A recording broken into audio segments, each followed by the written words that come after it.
Bon, petit colis qui est arrivé dans un locker.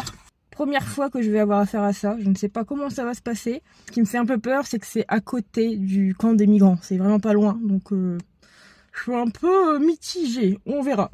Bon, j'y suis. Il n'y a pas l'air d'avoir grand monde autour. C'est un peu glauque d'ailleurs quand il n'y a personne dans une station essence. C'est vraiment 2 heures. Alors, comment ça marche cette histoire? Première fois de ma vie que j'utilise ce bazar ici. Ah maman, il y a des araignées. J'ai pas envie. Vite, vite, vite. Retirer un colis. Ouah, ça fait trop peur. Ça fait flipper. Et vas-y, à côté des cyprès, là où il y a plein encore plus d'araignées. Mon Dieu, vite, rentrons à la voiture, rentrons à la voiture, rentrons à la voiture. En vrai, ça fait flipper, hein. Enfin, je sais pas, quand il y a personne comme ça autour. Après, je sais pas si y a des risques que ça se fasse cambrioler. Je pense que dans les villes, oui. À moins qu'il y ait des caméras autour. Nous voilà rentrés et j'ai récupéré le casque que Spiro m'a envoyé. Et ce genre de casque là, c'est l'un des premiers casques que je voulais avoir et finalement je me suis rabattue sur le Rogue qui est très très beau aussi, je l'adore ce casque, il est incroyable. Avec cette petite forme d'oreillette comme ça et puis le RGB tout autour avec le logo.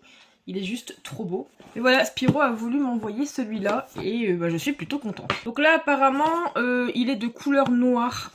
Vraiment, c'est trop sympa à lui de m'envoyer des choses comme ça. Franchement, il est plutôt beau, hein. Après, niveau son, je sais pas ce que ça donne. Franchement, il est plutôt joli si on peut faire des soirées cocooning ou soirées jeux, Disney Dreamlight. Ça va plutôt avec le style, hein. À la place des oreilles de chat, vous avez aussi des oreilles, enfin des cornes d'elfe. C'est trop mignon aussi, franchement c'est incroyable. Et ça fait joli aussi, hein. C'est trop cute. Ah. Mon Dieu, ça va être compliqué. Franchement les gars, ils peuvent pas donner un câble encore plus petit. Bon, je regarde ça, je reviens dès que j'ai compris le truc. Bon, je l'ai chargé toute la nuit et voilà ce que ça donne. Donc là, il est en rouge. Ah, en fait, on peut changer la couleur manuellement. Et après, vous avez le mode RGB. Alors, il me semble que vous avez plusieurs séquences. Là, c'est du fondu. Et là, ça clignote. Discothèque.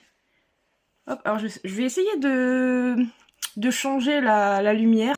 Bon, là, j'ai mis du coup ma lumière en rose et on voit un peu plus du coup le RGB. Donc vous avez le mode clignotant comme ça, sinon vous avez le mode fondu ou vous pouvez laisser le mode fixe avec la couleur de votre choix. Non mais franchement je suis contente.